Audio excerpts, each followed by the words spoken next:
ಹೇ Sitaram news channel ಪ್ರಿಯ ವೀಕ್ಷಕರೇ ನಮಸ್ಕಾರ. ನಾನು ಗೋಕಾಕ್ ಪರಿಸರದ ಜಾನಪದ ರಂಗಭೂಮಿ ಕಲಾವಿದ ಸಾಹಿತಿ ಶ್ರೀ ಈಶ್ವರಚಂದ್ರ ಬೆಟಗೇರಿ ಶ್ರೀಕೃಷ್ಣ ಪಾರಿಜಾತ ರಂಗ ಪ್ರಯೋಗ ಅನ್ನುವಂಥ ಒಂದು ಕೃತಿಯನ್ನು ಸಂಪಾದನಾ ಕೃತಿಯನ್ನು ವಾಚನ ಮಾಡ್ತಾಯಿದ್ದೀವಿ. ಈಗ ಕೃಷ್ಣ ಸತ್ಯಭಾಮ ಒಂದು ಸಂವಾದ. ನಾರದರು ಸತ್ಯಭಾಮಗೆ ತಾವು ನಿಜ ಸಂಗತಿಯನ್ನು ಹೇಳ್ತಾರೆ. ಹರಿ ನಿನ್ನನ್ನು ಮರೆತ ಸತ್ಯಭಾಮ, ಹರಿ ನಿನ್ನನ್ನು ಮರೆತ ಯಾಕೆ ಅಂತ ಕಾರಣವನ್ನು ಹೇಳ್ತಾರೆ. ಅದು ಏನಂತ ಹೇಳಿದ್ರೆ ತಾವು ಸ್ವರ್ಗಲೋಕಕ್ಕೆ ಹೋದಂಥ ವಿಚಾರವನ್ನು ಹೇಳ್ತಾ ಇದ್ದಾರೆ. ಅದಕ್ಕೆ ಆ ಹೇಳುವ ಒಂದು ಸಂದರ್ಭದೊಳಗೆ ದೂತ ಹೇಳ್ತಾನೆ, ನೋಡಪ್ಪ ಗುರುಗಳ ನೀವು ಇಂಥ ಬೆಂಕಿ ಹಚ್ಚು ಕೆಲಸ ಮಾಡೋಕ್ಕೆ ಹೋಗ್ಬೇಡ್ರಿ, ಹೇಳಬೇಡ್ರಿ. ಆಗಲ್ಲ, ಇಲ್ಲ ನಾನು ಬಂದ ಕಾರ್ಯವನ್ನು ಮಾಡಲೇಬೇಕಲ್ಲ, ಒಂದು ಕಡ್ಡಿ ಪೆಟ್ಟಿಗೆ ತಂದಿದೆಯಾ, ಈ ಸುಮ್ಮನಿರು, ಹಾಗೆ ಮಾತಾಡಬಾರ್ದು, ಅಪ್ಪದ ಮುಂದೆ ಮಗ ಹಾಗೆ ಮಾತಾಡೋಕ್ಕೆ ಹೋಗಬೇಡ, ನಾನು ಮಾಡಬೇಕಂತ ಕಾರ್ಯವನ್ನು ಮಾಡಲೇಬೇಕಾಗ್ತದೆ. ತೂತೆ ಗುರುಗಳು ಏನು ಹೇಳ್ತಾ ಇದ್ದಾರಮ್ಮ, ನೀನು ಸುಮ್ಮನಿರು. ಗುರುಗಳು ನೋಡು ಸ್ವರ್ಗಲೋಕದಿಂದ ಎಲ್ಲಿ ಬಂದರೂ ಕೂಡ ಅವರು ರಿಕ್ತಸ್ಥದಿಂದ ಬರೋರಾದ. ನೀವು ಹೇಳಿ ಸ್ವಾಮಿ ಏನು ತಂದಿದ್ದೀರಿ, ಸ್ವರ್ಗಲೋಕದಿಂದ ಬರಬೇಕಾದ ಬರಿಗೆದ ಬಂದಿರಿಕೆಲ್ಲ. ಇಲ್ಲಮ್ಮ, ನಿನಗಾಗಿ ಒಂದು ಪಾರಿಜಾತ ಪುಷ್ಪವನ್ನು ತಂದಿದ್ದೆ, ಹಾಗಾದರೆ ಕೊಟ್ಟುಬಿಡ್ರಿ ಸ್ವಾಮಿ. ಹಾಗಲ್ಲಮ್ಮ, ಎಲ್ಲಿದೆಯಮ್ಮ ಅದು ಪಾರಿಜಾತ ಪುಷ್ಪ? ನಾನು ತಂದಿದ್ದಂತ ಹೇಳ್ತಿರಲ್ರಿ, ತಂದಿದ್ದು ನಿಜ ಅಮ್ಮ. ದಾರಿಯಲ್ಲಿ ನಿನ್ನ ಕೃಷ್ಣ ಪರಮಾತ್ಮನ ಭೇಟಿ ಆಯಿತು. ಆತ ನನ್ನ ಕಡೆ ಬಂದು ಕೃಷ್ಣ ಸ್ವಾಮಿ ಗುರುಗಳ ದರ್ಶನಕ್ಕೆ ಹೋಗಬೇಕಾದ್ರೆ ಹಣ್ಣು ಹಂಪಲುಗಳನ್ನು ಒಯ್ತಕ್ಕದ್ರಿ, ರಾಜಮಹಾರಾಜರ ದರ್ಶನಕ್ಕೆ ಹೋಗಬೇಕಾದ್ರೆ ಮುತ್ತು ರತ್ನ ಕಾಣಿಕೆಗಳನ್ನು ಒಯ್ಯಬೇಕು. ಈಗ ದೇವರ ದರ್ಶನಕ್ಕಂತ ಬಂದಿದ್ದೀರಿ ನೀವು, ನನ್ನ ದರ್ಶನಕ್ಕೆ ಯಾವುದಾದ್ರೂ ಪುಷ್ಪ ತಂದಿರಬೇಕಲ್ರಿ ಅಂತ ಕೇಳಿದಮ್ಮ. ಅವಾಗ ನೀವೇನಂದ್ರಿ ಸ್ವಾಮಿ, ಏನೂ ತಂದಿಲ್ಲ ಕೃಷ್ಣ ಅಂತ ಹೇಳಿದೆ, ಅದಕ್ಕೆ ನಿನಗೇ ಕೊಡಬೇಕಂತ ತಂದಿದ್ದೆ. ಆದರೆ ಬಗಲೇನೋ ಕಾಣ್ತದಲ್ಲ ಅಂತ ಕೇಳಿದ, ಅದು ಪಂಜದ ಗಂಟು ಕೃಷ್ಣ ಅಂತ ಹೇಳಿದೆ. ಹಾಗಲ್ಲ ಹಾಗಾದ್ರೆ ಪಂಜದ ಗಂಟೆ ಒಳಗೆ ಏನಾದರೂ ಇರಬೇಕಲ್ರಿ? ಇಲ್ಲಪ್ಪ, ಏನೂ ಇಲ್ಲ ಅಂತ ಹೇಳಿದೆ, ನಿನಗೆ ಕೊಡಬೇಕಂತ ತಂದೈತಿ. ಆದರೆ ಆ ಪಂಜದ ಗಂಟನ್ನು ತೆಗೆದು ಅವು ನೋಡಿದಾಗ ಅದರಲ್ಲಿ ಪಾರಿಜಾತ ಪುಷ್ಪ ಇತ್ತಮ್ಮ. ಅಲ್ಲ ಸ್ವಾಮಿ, ನೋಡ್ರಿ, ನೀವು ನನಗೆ ಗುರುಗಳು, ನೀವೇ ಹೆಂಗೆ ಸುಳ್ಳು ಹೇಳಿದ್ರಿ ಹೆಂಗೆ ರೀ? ಪಾರಿಜಾತ ಪುಷ್ಪ ಸ್ವರ್ಗಲೋಕದಿಂದ ಬರುವಾಗ ತಂದಿದ್ರಿ, ಭಾಳ ಸುಂದರವಾಗಿದೆ. ಈ ಪಾರಿಜಾತ ಪುಷ್ಪವನ್ನು ನನಗೆ ಕೊಟ್ಟು ಬಿಡ್ರಿ ಅಂತೇಳಿ ಕಸ್ಕೊಂಡು ಬಿಟ್ಟಮ್ಮ. ಅಮ್ಮ, ಪರಮಾತ್ಮರೇ ಕಸ್ಕೊಂಡು ಬಿಟ್ರಂತಂದ ಗುರುಗಳೇ, ಇನ್ನೇನು ಮಾಡೋಕ್ಕಾಗ್ತದೆ ರೀ? ಅಷ್ಟೇ ಅಲ್ಲಮ್ಮ, ಆ ಪಾರಿಜಾತ ಪುಷ್ಪವನ್ನು ಕೃಷ್ಣ ಕಸ್ಕೊಂಡು ಅದನ್ನು ನನ್ನ ಕನ್ನೆದುರಿಗೆ ರುಕ್ಮಿಣಿಗೆ ಕರೆದ, ರುಕ್ಮಿಣಿ ಮಡಿಯಲ್ಲಿ ಇಳಿಸಿಬಿಟ್ಟ. ಸ್ವಾಮಿ, ಇದೇನು ದೊಡ್ಡ ಮಾತಂತ ಹೇಳಕ್ಕೆ ಬಂದಿರಿ ನೀವು? ಏನಾತಮ್ಮ? ಆ ರುಕ್ಮಿಣಿ ಅಂದರೆ ಯಾರು ಸ್ವಾಮಿ? ಯಾರು? ಅವಳು ನನ್ನ ಅಕ್ಕ, ನಾನು ಅವಳ ತಂಗಿ. ನೋಡ್ರಿ, ಆ ಪುಷ್ಪ ಅಕ್ಕ ಇಟ್ರೂ ಅಷ್ಟೇ ಐತಿ, ತಂಗಿ ಇಟ್ರೂ ಅಷ್ಟೇ ಅದ ರೀ. ಹಾಗೆ ಸ್ವಾಮಿ, ನಾವು ಅಕ್ಕ ತಂಗಿಯರಲ್ಲಿ ಭೇದ ಎಂಬುದನ್ನೇ ಇಲ್ಲ ರೀ. ನನಗೆ ನನ್ನ ಅಕ್ಕ ಇಟ್ಟದ್ದು ಭಾಳ ಸಂತೋಷ. ತೀತಾರೆ, ನಮಗೇನು ಅಕ್ಕ ತಂಗಿಯರಲ್ಲಿ ಭೇದ ಇಲ್ಲ, ಮತ್ತೊಮ್ಮೆ ನೀವು ತಿಳ್ಕೊಡಿ ಸ್ವಾಮಿ. ಹಾಂ ಗುರುಗಳ, ನಿಮ್ಮದು ಕಡ್ಡಿ ಪೆಟ್ಟಿಗೆ ತೊಯ್ತು, ಇನ್ನು ಸುಮ್ಮನೆ ಬಂದ ಹಾದಿಗೆ ಸುಂಕಿಲ್ಲ ಅಂತೇಳಿ ಹೋಗಿಬಿಡ್ರಿ.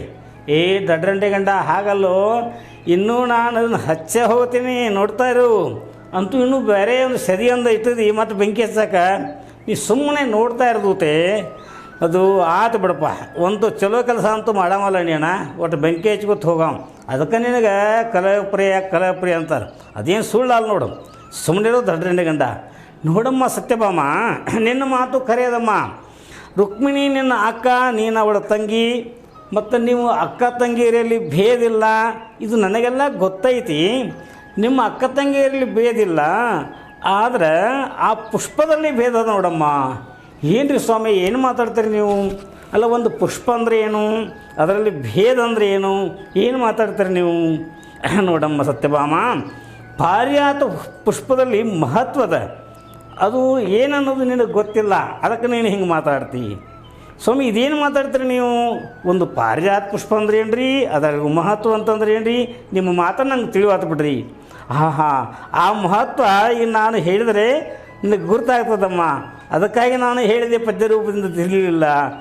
ಹಾಗಾದ್ರೆ ಹೇಳಿ ಸ್ವಾಮಿ, ಅದೇನೇ ಆದರೂ ಇರಲಿಪ್ಪ, ನೀ ಭಾಳ ಚಲೋ ಮನುಷ್ಯದಿ, ನಾರಗುರುಗಳ ಅದು ಹೇಳಿಬೇಡಪ್ಪ, ಇದ್ದ ಮನೆ ಎರಡು ಮಾಡೋಕ್ಕೆ ಹೋಗಬೇಡ, ಎಲ್ಲ ಹೇಳಿಬಿಡ್ದೂತೆ. ಇದ್ದ ಸಂಗತಿ ಅಂತ ಹೇಳಿದ್ರೆ ನಮಗೂ ಸಂತೋಷ ಆಗ್ತೈತಿ. ಹಂಗಲ್ಲಮ್ಮ, ಇವ್ರ ಮಾತಂತಂದ್ರೆ ಇವು ಮುಳ್ಳಿದ್ದಂಗೆ ತುಚ್ಕೋತ ಹೋಗಿಬಿಡ್ತಾವು.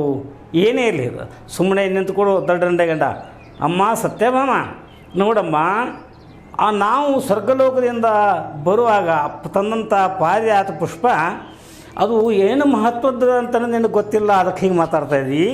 ಈ ಸದ್ಯ ಅದು ಯಾರ ಹತ್ರ ಅದ? ರುಕ್ಮಿಣಿ ದೇವಿ ಹತ್ರ ಅದ. ರುಕ್ಮಿಣಿ ನಿನ್ನ ಅಕ್ಕ, ನೀನು ಅವ್ರ ತಂಗಿ, ಈ ಮಾತು ಒಪ್ತೇನೆ.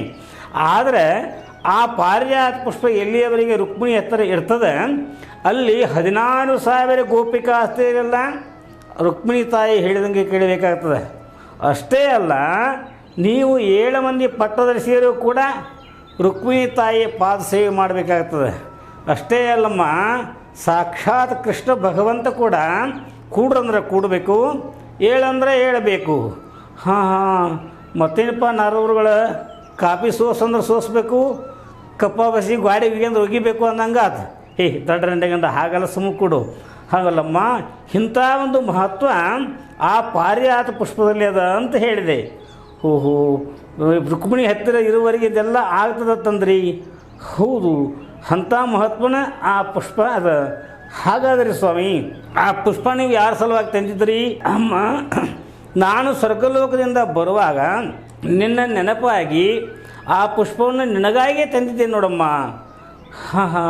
ಹಾಗಾದರೆ ನೀವು ಪರಮಾತ್ಮರನ್ನೇಕೆ ಕೇಳಿಲ್ರಿ? ಅಲ್ಲಿ ನನ್ನ ನೆನಪಾದ್ರೆ ನೀವು ತೆಗಿಲಿಲ್ಲೇನ್ರಿ? ಅಲ್ಲಮ್ಮ, ಅಲ್ಲಿ ನಿನ್ನ ನೆನಪು ತೆಗೆದು ಹೋಗಲಿ. ಕೃಷ್ಣ ರುಕ್ಮಿಣಿ ಕೂಡ ಸರಸ ಸಲ್ಲಾಪವನ್ನು ಮಾಡುವ ವೇಳೆ ಒಳಗೆ ನಾನು ಅಲ್ಲಿ ಹೋಗಿ ಆ ಹೂವನ್ನು ಕೊಟ್ಟ ಕ್ಷಣ ನನ್ನ ಸಮಕ್ಷಮದಲ್ಲಿ ಆತ ಮುಂದಕ್ಕೆ ಕರೆದು ಮುಡಿಯನ್ನು ಆರಿಸುತ್ತಾ ಪ್ರೀತಿಯಿಂದ ಈ ಪುಷ್ಪವನ್ನು ಇಡಿಸಿಬಿಟ್ಟ.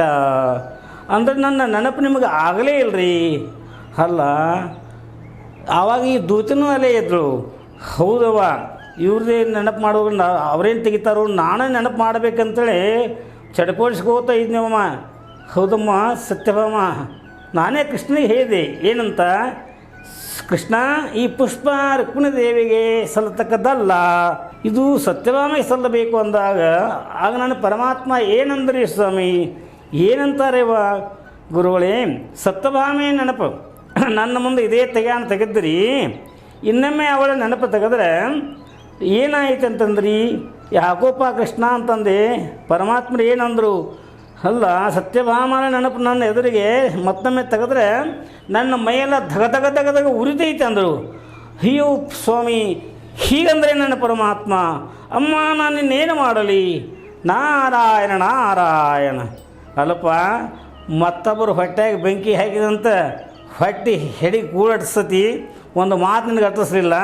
ಏನೋ ಮುದಿ ಬಾವ, ಎಂಥ ಕೆಲಸ ಮಾಡಿದ ನಾರದ. ಅಯ್ಯೋ ಅಮ್ಮ, ಇನ್ನೇನು ಮಾಡಲಿ? ಎಂಥ ಸಂಕಷ್ಟ ಬಂತು. ಗುರುಗಳು ಏನು ಕಾರ್ಯ ಮಾಡಿದರು? ನನ್ನ ಪರಮಾತ್ಮ ನನಗೆ ಸಿಗದಂಗೆ ಆಯ್ತಲ್ಲ. ಏನು ಉಪಾಯವ ಮಾಡಲ, ಮಂದಿರ ಬಿಟ್ಟು ಕಾನನವನು ಸೇರಲ. ಏನು ಉಪಾಯವ ಮಾಡಲ, ಮಂದಿರ ಬಿಟ್ಟು ಕಾನನವನು ಸೇರಲ. ಶ್ರೀನಿಧಿಯನ್ನ ಮೇಲೆ ತಾನ್ಯಾಕೆ ಮುನಿದನು, ಶ್ರೀನಿಧಿಯನ್ನ ಮೇಲೆ ತಾನೇಕೆ ಮುನಿದನು. ಶ್ರೀಕಾಂತಯನ್ನ ಮೇಲೆ ತಾನೇಕೆ ಮುನಿದನು. ಏನು ಉಪಾಯವ ಮಾಡಲ, ಮಂದಿರ ಬಿಟ್ಟು ಕಾನನವನು ಸೇರಲ. ಮಾನಗೆಡಿಯಾದೇನೋ ನಾರಿಯರೊಳಗೆ ನಾನು, ಮಾನಗೆಡಿಯಾದೇನೋ ನಾರಿಯರೊಳಗೆ ನಾನು. ಪಾರಿಜಾತ ಪುಷ್ಪವ ತಂದದ ಗುರುಗಳಿಗೆ, ಪಾರಿಜಾತ ಪುಷ್ಪವ ತಂದಂಥ ಗುರುಗಳಿಗೆ ಹೇಗೆ ಮೂಕವ ತೋರಿಸಲೇ. ಏನು ಉಪಾಯವ ಮಾಡಲ, ಮಂದಿರ ಬಿಟ್ಟು ಕಾನನವನು ಸೇರಲ. ಈ ಕೃಷ್ಣ ಪರಮಾತ್ಮ ಎಂಥ ಕಾರ್ಯವನ್ನು ಮಾಡಿದರು. ಅಯ್ಯೋ, ನಾನಿನ್ನೇನು ಮಾಡಲಿ? ನನಗೇಕೋ ಕಣ್ಣಿಗೆ ಕಳವಳ ಆಗುತ್ತಲಿದೆ. ತೂತೆ ಏನಾಯ್ತಮ್ಮ? ಏ ಜುಟ್ಟುಳು ಸ್ವಾಮಿ, ಸರಳ ನಮ್ಮ ತಾಯಿ ಕೆಳಗಡೆ ಬಿದ್ದಾಳ, ಅವಳಿಗೆ ಏನಾತೋ ಏನು, ಅವಳನ್ನ ಸರಳ ಎಬ್ಬಿಸ್ತೀಯೋ ಈ ಕಂಬಕ್ಕೆ ನಿನ್ನ ಕಟ್ಟೆ ಆಗಲು ಏನಂತಿ? ನಾರಾಯಣ ನಾರಾಯಣ, ಹಾಗೇನು ಮಾಡಬೇಡಪ್ಪ, ನಾನೆಲ್ಲ ಸರಿ ಮಾಡಿನೇ ಹೋಗ್ತೀನಿ. ಅಮ್ಮ ಸತ್ಯವಾಮ, ನಿನಗೆ ಬೇಕಾದರೆ ನಾನು ಮತ್ತೊಂದು ಪಾರಿಜಾತ ಪುಷ್ಪ ಅಂತ ಕೊಡ್ತೀನಮ್ಮ, ಮೇಲೆ ಕೇಳಮ್ಮ, ಮೇಲೆ ಕೇಳು. ಗುರುಗಳಿಗೆ ಎಂಥ ಮಾತಾಡಿದಿರಿ. ಆ ಒಂದು ಪಾರಿಜಾತ ಪುಷ್ಪದಲ್ಲಿ ಅಂಥ ಮಹತ್ವದ ತಿಳ್ಕೊಂಡು ನನಗೆ ಹೇಳಿದರೂ ಕೂಡ ಈಗ ನೀವು ಮತ್ತೊಂದು ಪುಷ್ಪ ಕೊಡ್ತು ಅಂತಾರಿ. ಹಾಗಂತಂದು ನಾನೇನು ಮಾಡಲಿ ಸ್ವಾಮಿ? ಏನು ಹೇಳಮ್ಮ, ಹೇಳು, ಮೇಲೆ ಕೇಳು. ನೀವು ಮೊದಲೇ ಹೇಳಬೇಡತ್ತ ನಾ ಬಡ್ಕೊಂಡು ಏನಾರದ ಅಲ್ಲ. ಈಗ ನಮ್ಮ ತಾಯಿ ಹಿಂಗೆ ಮಾಡಿ ಹಿಂಗೆ ಹೂ ಅಂತೇಳಿ ಅವಳು ಬಡ್ಕೊಳಕತ್ತಾಳ, ಕೆಳಗೆ ಬಿದ್ದು ನೋಡಿ ಎಷ್ಟು ರೋದನ ಮಾಡತ್ತಾಳು. ಹೌದ್ರಿ ಸ್ವಾಮಿ, ನಾವು ಪುಷ್ಪ ಬಿಡುವುದಿಲ್ಲ ರೀ. ಅಮ್ಮ ನಿನಗೆ ಬೇರೊಂದು ಪುಷ್ಪ ತಂದು ಕೊಡ್ತೇನೆ ಅಂತ ಹೇಳಿದಲ್ಲ. ಇಲ್ಲ ಸ್ವಾಮಿ, ಅಷ್ಟು ಮಹತ್ವ ಆ ಪಾರಿಜಾತ ಪುಷ್ಪದಲ್ಲಿ ಅದಾದ ಮೇಲೆ ನಾವು ಅದನ್ನು ತೆಗೆದುಕೊಂಡೇ ತೀರ್ತೀವಿ. ಹಾಗಾದ್ರೆ ನನ್ನ ಕೈ ಮೇಲೆ ಕೈ ಹಾಕಿ ವಚನ ಕೊಡಮ್ಮ ಅಂತೂ ಹುಗ್ಗಿ ಉಂಡ ಹೋಗಮ್ಮಪ್ಪ ನೀನು. ಹಾಗಲ್ಲ ದೊಡ್ಡರನ್ನ ಗಂಡ, ಮಾಡುವಂಥ ಕಾರ್ಯವನ್ನು ನಾವು ಸರಿಯಾಗಿ ಮಾಡಬೇಕು. ಯಾಕಂದರೆ ನಾವು ಕಲಹ ಪ್ರೇಯರ್ ಅಂತೇಳಿ ಲೋಕವೇ ಕಂಡಾಡ್ತದೆ, ಅದರ ಜೊತೆಗೆ ಧರ್ಮವನ್ನು ಉಳಿಸಬೇಕಾಗೈತಿ. ಆಯಿತು ಸತ್ಯಭಾಮ, ನಾನು ಇನ್ನೊಮ್ಮೆ ಸ್ವರ್ಗಲೋಕದಿಂದ ತಿರುಗಿ ಭೂಲೋಕಕ್ಕೆ ಬರುವಷ್ಟರಲ್ಲಿ ಆ ಪಾರಿಜಾತ ಪುಷ್ಪವನ್ನು ಕೃಷ್ಣನ ಕಡೆಯಿಂದ ತೆಗೆದುಕೊಂಡೇ ತೀರ್ತೀನಿ ಅಂತೇಳಿ ನನಗೆ ವಚನ ಕೊಡಮ್ಮ. ಆಗಲಿ ಸ್ವಾಮಿ. ನೋಡ್ರಿ, ತಾವು ತ್ರಿಲೋಕ ಸಂಚಾರಿಗಳು, ಬ್ರಹ್ಮಣ ಮಾನಸ ಪುತ್ರರು. ನನಗೆ ಅಂಥ ಮಹತ್ವದ ಪುಷ್ಪವನ್ನು ನನಗಾಗಿ ತರಬೇಕಂತೇಳಿ ನೀವು ತಂದಿದ್ರಿ. ಆದರೆ ದಾರಿಯಲ್ಲೆಲ್ಲ ಹೀಗಾಗಿ ಅದು ನನ್ನ ರುಕ್ಮಿಣಿ ಪಾಲಾಗಿದೆ. ಹಾಗೀಗ ಆ ಪುಷ್ಪದಲ್ಲಿ ಅಂಥ ಮಹತ್ವದ ಅಂದ್ರೆ ಅದನ್ನು ಬಿಡುವುದಿಲ್ಲ ರೀ. ತಾವಿನ್ನೊಮ್ಮೆ ಸ್ವರ್ಗಲೋಕದಿಂದ ಭೂಲೋಕಕ್ಕೆ ಬರುವಷ್ಟರಲ್ಲಿ ಆ ಪಾರಿಜಾತ ಪುಷ್ಪವನ್ನು ನನ್ನ ಕೃಷ್ಣ ಪರಮಾತ್ಮನಿಂದ ನಾನು ಇಸಿದುಕೊಂಡೇ ತೀರ್ತೇನೆ. ಇದೋ ತಗೊಂಡು ನನಗೆ ವಚನ. ಏನಪ್ಪ ಹೊಟ್ಟೆ ತುಂಬಿತು? ಅಲ್ಲ ದೂತೆ, ಬಂದ ಕಾರ್ಯ ಆದ ಮೇಲೆ ಹೊಟ್ಟೆ ತುಂಬಿದಂತನಲ್ಲ. ಅಲ್ಲೋ ಮಾರಾಯ, ಎಲ್ಲ ಎಂತೆಂಥ ಹೆಚ್ಚಬೇಕಂತ ಹೊಟ್ಟೆಯಾಗಿಂದ ರಟಿಸ್ಕೋತಿ, ಒಂದು ಮಾತು ನೀನು ಅಡಿಸ್ಕೊಳ್ಳೋಕ್ಕಾಗಲಿಲ್ಲ. ಅಲ್ಲ ಅಮ್ಮ ಸತ್ಯಭಾಮ, ರುಕ್ಮಿಣಿಗೂ ನಿಮಗೆ ಜಗಳ ಆದರೆ ಏನು ಮಾಡ್ತಮ್ಮ? ಜಗಳ ಆದರೆ ಆಗಲಿ ಸ್ವಾಮಿ. ಅಲ್ಲ ಬಡದಾಟ ಆಗ್ತದೆ, ಬಡದಾಟ ಆದರೂ ಆಗಲಿ ಸ್ವಾಮಿ. ಜೀವ ಹೋಗ್ತದೆ, ಜೀವ ಹೋದರೂ ಹೋಗಲಿ, ಯಾರ್ದು ಹೋಗಲಿ, ಯಾರು ಬೇಕಾದವ್ರು ಹೋಗಲಿ, ನಮ್ಮದು ಹೋಗೋದು ಬೇಡ ನೋಡಪ್ಪ. ಅಲ್ಲ ದೂತೆ, ಅಲ್ಲ ಜೀವದ ಮೇಲೆ ಎಷ್ಟು ಪ್ರೇಮ ಇದೆಯಾ? ಹೋದ್ರು ಮತ್ತು ಜೀವ ಇದ್ರೆ ಎಲ್ಲೆಲ್ಲ ಮಾಡಕ್ಕೆ ಬರ್ತೈತಿ. ಅದ ಜೀವ ಹೋತು ಅಂದ್ರೆ ಏನು ಮಾಡ್ಬೇಕೈತಿ? ಯಾರು ಬೇಕಾದ್ರೂ ಹೋಗ್ಲಿಕ್ಕರೆ ನಮ್ಮ ಜೀವ ಮಾತ್ರ ಹೋಗೋದು ಬೇಡ ನೋಡ್ರಿ. ನಾರಾಯಣ ನಾರಾಯಣ. ಹೌದು, ಬೇಕಾದರೆ ಇಲ್ಲಿ ಮಲ್ಕೊಂಡ ನೋಡು, ಇವಂದು ಬೇಕಾದ್ರೆ ಹೋಗಲಿ. ಅಲ್ಲ ಪಾಪ ಅವ್ರು ಮಲ್ಕೊಂಡಾರ, ಅವ್ರದ್ದು ಯಾಕೆ ಹೋಗಲಿ? ಹಾಗಲ್ಲ, ಏನಾದರೂ ಜೀವ ಹೋದರೂ ಚಿಂತಿಲ್ಲ, ಆ ಪಾರಿಜಾತ ಪುಷ್ಪ ತೊಗೊಳ್ಳದೆ ಬಿಡುವುದಿಲ್ಲ ಅಂತಾರಲ್ಲ. ಹೌದ್ರಿ ಸ್ವಾಮಿ, ತಾವು ಹೇಳಿದ ಹಾಗೆ ತಾವು ಇನ್ನೊಮ್ಮೆ ಸ್ವರ್ಗಲೋಕದಿಂದ ಭೂಲೋಕಕ್ಕೆ ಬರುವಷ್ಟರಲ್ಲಿ ಆ ಪಾರಿಜಾತ ಪುಷ್ಪವನ್ನು ನನ್ನ ಪರಮಾತ್ಮನ ಕಡೆಯಿಂದ ನನಗೆ ಇಸಿದುಕೊಂಡೇ ತೀರ್ತೇನೆ ಅಂತೇಳಿ ನಿಮ್ಗೆ ವಚನ ಕಟ್ಟದ್ದು ಆಗ್ಯದ. ಆಯ್ತಮ್ಮ, ಹುಗ್ಗಿ ಉಂಡಂಗೆ ಆಯ್ತು ನೋಡು. ನೋಡಿ ಸ್ವಾಮಿ, ನೀವು ಮತ್ತೊಮ್ಮೆ ನಾವು ಮಂದಿರಕ್ಕೆ ಬರಬೇಕು. ಅಷ್ಟರಲ್ಲಿ ನಾನು ಈ ಕಾರ್ಯವನ್ನು ಮಾಡ್ತೇನೆ. ಹೊಟ್ಟೆ ತುಂಬ್ತೇನಪ್ಪ. ಅಲ್ಲ ಬಂದ ಕಾರ್ಯ ಆಯಿತು ನಕಲು ಹೊಟ್ಟೆ ತುಂಬಿದಂಗಲ್ಲ ದೂತೆ. ಬಂದ ಕೆಲಸ ಆಯಿತೋ ಏನು ಕೆಲಸ ಬಂದಾಯಿತೋ, ಏನು ಮಣಿ ಮುರಿದು ಹೋಗ್ಬಿಟ್ಟು. ಹಾಗಲ್ಲ ನೋಡುತ್ತೆ, ಬಂದ ಕೆಲಸ ಆದಮೇಲೆ ಊಟ ಆದಂತನೇ ಏನಾಯಿತು, ಒಂದು ಆಯಿತು, ಇನ್ನು ನಾನು ಅಮ್ಮ ಹೋಗಿ ಬರ್ತೇನೆ. ಗುರುಗಳೇ ಏನು ಮಾತಾಡ್ತೀರಿ? ಎಲ್ಲಿಂದ ಬಂದಿದ್ದರು, ಯಾವಾಗ ಬಂದಿದ್ದರು, ಏನು? ಈಗ ಸ್ನಾನದ ವೇಳೆ ಆಗಿದೆ ಸ್ವಾಮಿ. ತಾವು ನಮ್ಮ ಅರಮಂದಿರದಲ್ಲಿ ಸ್ನಾನ ಮುಗಿಸಿಕೊಂಡು ಊಟ ಮುಗಿಸಿಕೊಂಡು ನೀವು ಮುಂದಕ್ಕೆ ಹೋಗ್ಬೇಕ್ರಿ.